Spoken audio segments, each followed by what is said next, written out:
Fortune telling is getting popular these days. With the development of information technology, it grew from a fortune teller in a small physical shop on a street corner to high-tech or even AI million-dollar businesses with different kinds of fortune telling websites. Why do people go to fortune tellers?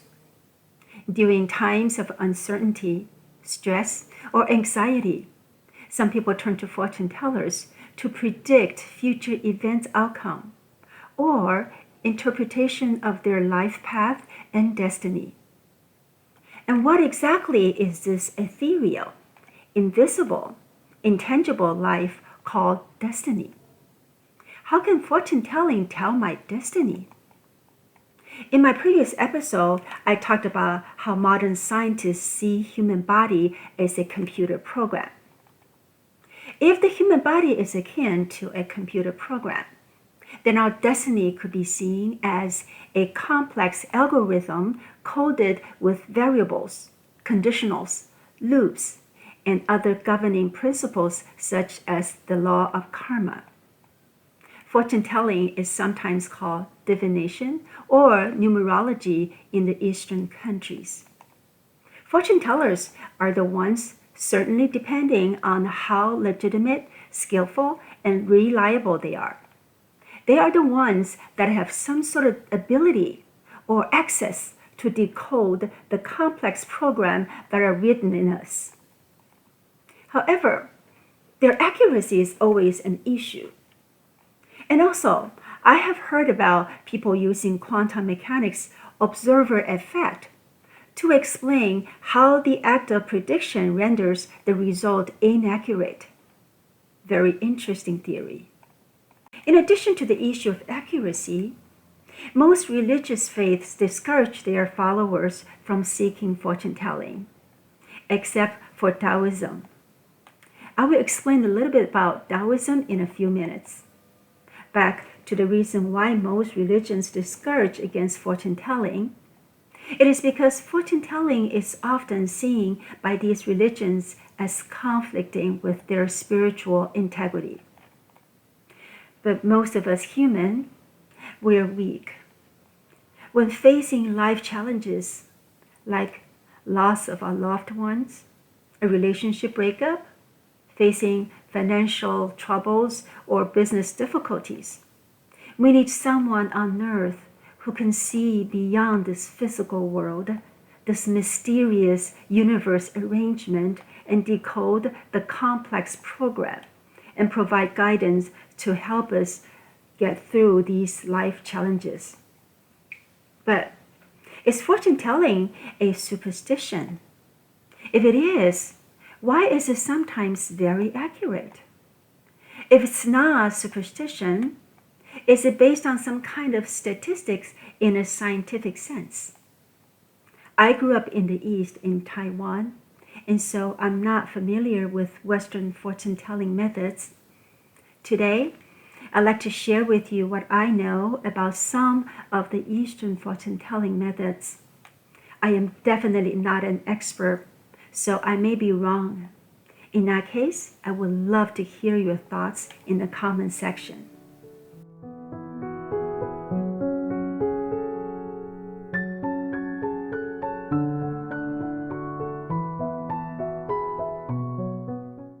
Different from a psychic medium whose abilities may include telepathy and communicating with spirits, fortune tellers tell people's destiny and make predictions of a person's life, wealth, or upcoming potential disasters.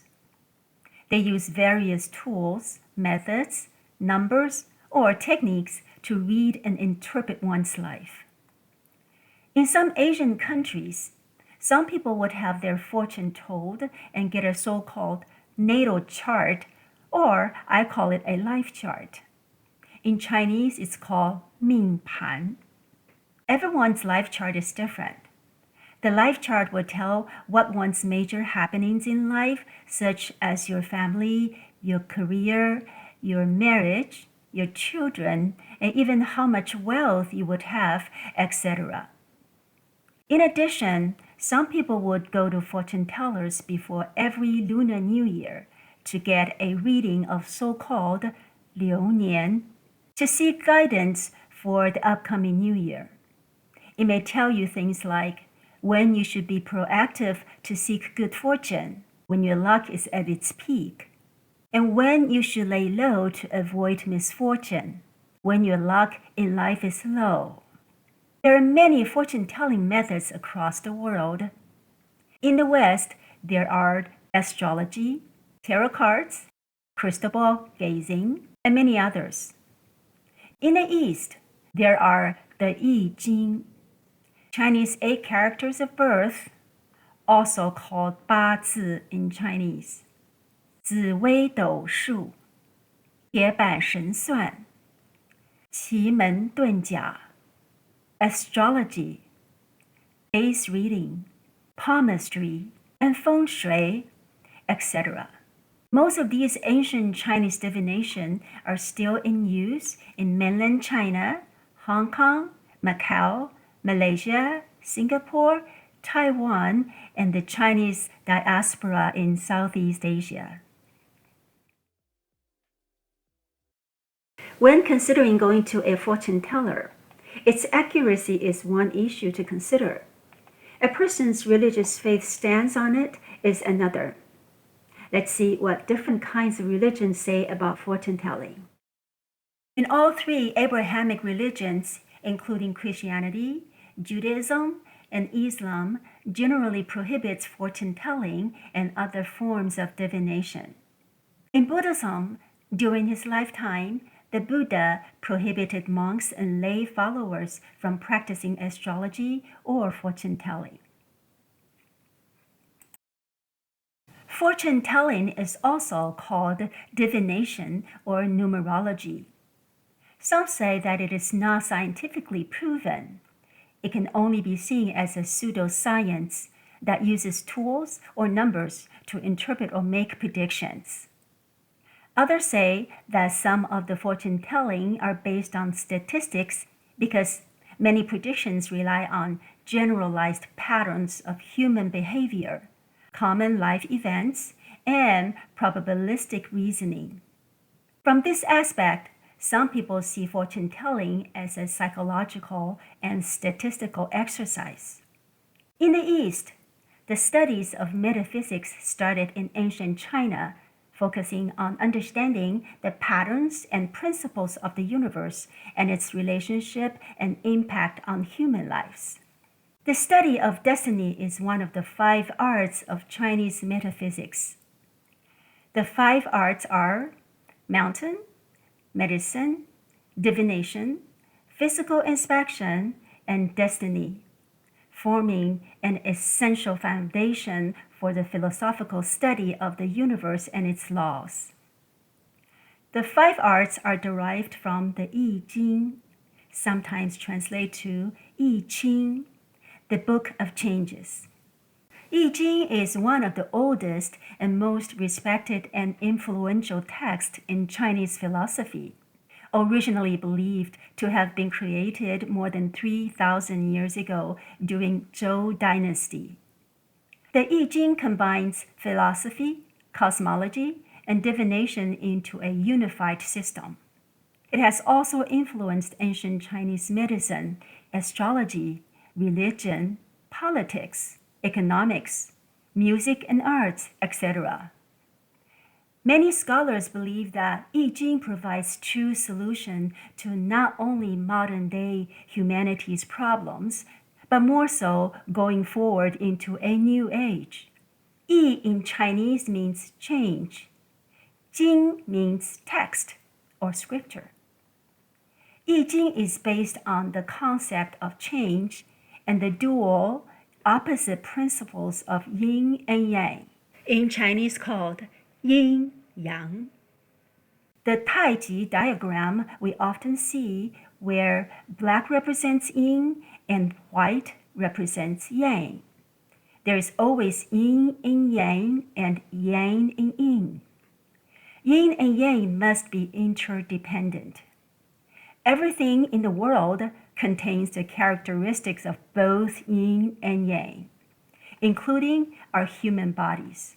Yin represents the passive, receptive, and feminine energy, while Yang embodies active, assertive, and masculine energy. So women possess the yin energy and men possess the yang energy. Yin represents the moon and yang represents the sun. The moon relies on the sun to shine, which means that yin follows yang. The interplay between the two forces creates a dynamic flow that governs the universe, humans, and their interactions. Not only they complement each other, yin and yang make things happen. Everything must have both yin and yang to exist. The Book of Changes, I-Ching emphasizes the constant state of flux in the universe and the need to understand and adapt to the ever-changing nature of life. It teaches that the wisdom lies not in trying to control the flow of change, but aligning oneself harmoniously with the natural flow of the world. While the I Ching is often associated with divination, it is regarded as a profound philosophical text. Its teachings emphasize flexibility, adaptation, and the importance of understanding the patterns of change in order to live wisely. Because yin and yang is taught in the teaching of Taoism, and I Ching is based on the concept of yin and yang, so many people associate I Ching with Lao Tzu, the key figure in Taoism. In fact, that's not the case. I Ching is traditionally attributed to a combination of different authors and expanded by the legendary Confucius. While the I Ching and Taoism are distinct in their origins, they share many common themes. Both emphasize the importance of living in accordance with the natural order, spontaneity, and the acceptance of change as a constant force. Lao Tzu is often credited with laying down the foundational philosophy of Taoism through his work in his book called the Tao Te Ching. His teachings and the wisdom encapsulated in the I Ching have influenced deeply throughout Chinese thoughts. I Ching is a philosophical classic book full of rich wisdom and thoughts, while Zhou Yi is based on the divination method of I Ching, which is used for divination and prediction. The I Ching consists of 64 hexagrams, in Chinese called Gua, each made up of 6 lines that are either broken, which represents yin, or unbroken, which represents yang. Each hexagram represents a different situation or state of being, reflecting the cyclical patterns of change in life.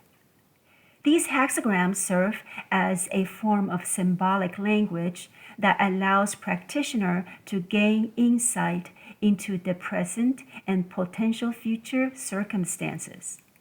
Each hexagram is associated with a specific set of interpretations that provide guidance on the situation at hand.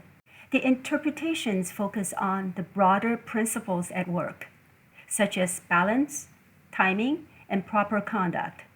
These ancient teachings encourage reflection and mindfulness in decision making, suggesting that one should act according to the natural flow of things. The ancient Chinese people used a combination of heavenly stems, in Chinese called Tian Gan, and earthly branches, in Chinese called Di Zhi, to record time in order to effectively manage the years. There are 10 heavenly stems and 12 earthly branches. This system laid the basic framework of 8 characters of birth, in Chinese called Ba Zi.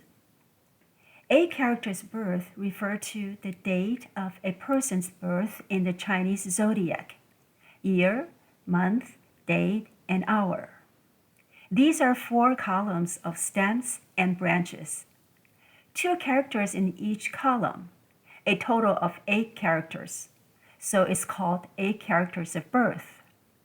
The combination of the stems and branches of year, month, day, and hour is called pillar, forming year pillar, month pillar, day pillar, and hour pillar. So the 8 characters is also called 4 pillars, or 4 pillars and 8 characters.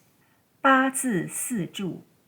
8 characters later incorporated the theories of Yin and Yang and 5 elements theories from Taoism and Zhou Yi. The 5 elements represent a fundamental way of understanding the world. It is a systematic view in ancient Taoist philosophy, widely applied in traditional Chinese medicine, feng shui, fortune-telling, physiognomy, and divination. The concept of the 5 elements encompasses 5 fundamental dynamic processes that evolve through the interplay of yin and yang. The 5 elements are water, representing descending and moisturizing; fire, representing heat, rising and flaming; metal, representing contraction and gathering; wood, representing growth and flexibility; earth, representing transformation and nourishment, balance and harmony. Ancient Chinese philosophers used the theories of the 5 elements to explain the formation of all things in the world, including human bodies and their interrelationships. 8 characters uses a person's birth time, give the person's birth time the attributes of yin, yang, and 5 elements, and convert it into the yin-yang 5 element system. The interaction between the yin-yang 5 element system is considered to be the result of this person's fortune, wealth, poverty, and longevity. When it comes to the question why birth time affects destiny, it is said that it's the influence of the magnetic field caused by the sun, moon, and stars. Yin-yang and the 5 elements are philosophical concepts, where yin and yang represent spatial concepts, and the 5 elements represent temporal concepts. Together, they describe the ancient laws of space and time. The Chinese word for world, 世界, also has the dual nature. 世 refers to time, and 界 refers to space. Both describe aspects of space and time. The world is holographic. Any phenomenon in time or space can be used to infer closely related information. Just like taking a strand of hair or a fingernail can reveal a person's genetic information, by taking a person's birth time, facial features, palm lines, residence, or the timing of events, it is theoretically possible to deduce the related information, including the past, future, and present. As we mentioned earlier, the modern scientists see the human body as a computer program, and they view the human brain as a central processing unit, processing information and sending signals to different parts of the body based on genetic code and instructions, our DNA.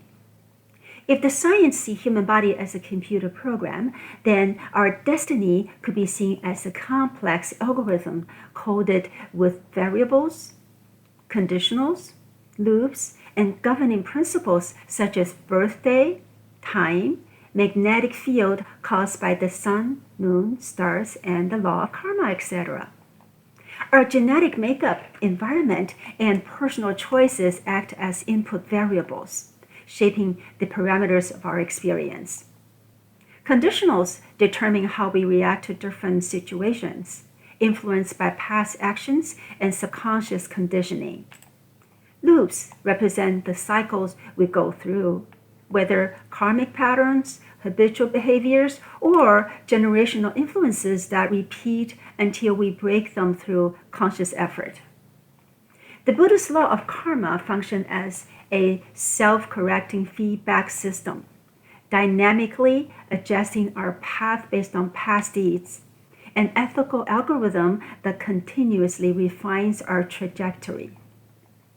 Other cosmic principles, such as the law of cause and effect, dependent origination, or some people call it interdependence, and even quantum uncertainty, introduce randomness and adaptability, allowing for free will within the structure of a pre-coded framework. Just as the program can evolve with new inputs, our destiny is not entirely fixed, but shaped by our decisions, awareness, and interactions with the ever-changing universe. My next question is, should we go to a fortune teller? In my previous episode on karma, I talked about how life is like going to an earth college, and we are all having a closed book exam, and that we're not supposed to know how we got here. If we go to a fortune teller, do we cause the secrets of the heaven to be revealed? Does that constitute some kind of cheating, hence subject ourselves to punishment? Or would we accumulate negative karma by doing so? Why do I ask that? Because there is an ancient Chinese saying that has been passed down through the ages from Confucius. Let's see what Confucius said. Confucius, the paragon of Chinese sages, was a contemporary of Lao Tzu and Sakyamuni Buddha during the 6th and 5th centuries BCE. Confucius said, "Those who understand the Yi do not divine. Those who are skilled in the Yi do not practice divination." So there are some warnings against fortune telling, suggesting it's revealing heavenly secrets, and that the more you have your fortune told, the worse your destiny would be. Despite these warnings, people's reliance on fortune telling has never diminished. Besides Confucius, let's see what other wise spiritual teachers stand on this. Buddha discouraged divination, indicating their lack of value in the path to enlightenment and true liberation.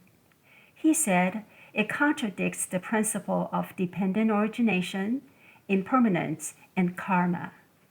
His teachings focus on skillful actions such as ethical living, meditation, and wisdom to shape a meaningful and liberated life.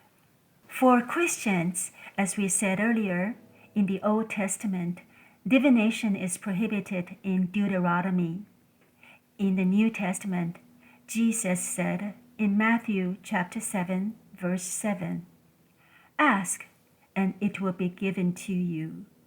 Seek, and you will find.